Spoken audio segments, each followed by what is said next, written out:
I thought that I couldn't really make friends that easily.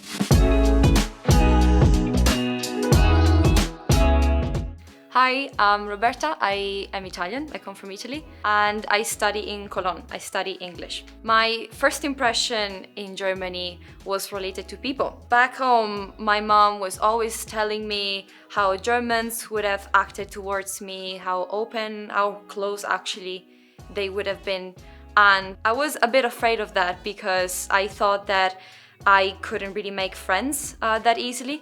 But as soon as I moved here, I realized that, reality is different. So there are people who are just shy and people who are more open, and that is completely okay. And a friend of mine, she's German, she's amazing, but it took some time for her to open up to me, and that's completely fine. In the end, you just connect to the people that are naturally meant for you, and that is actually very beautiful.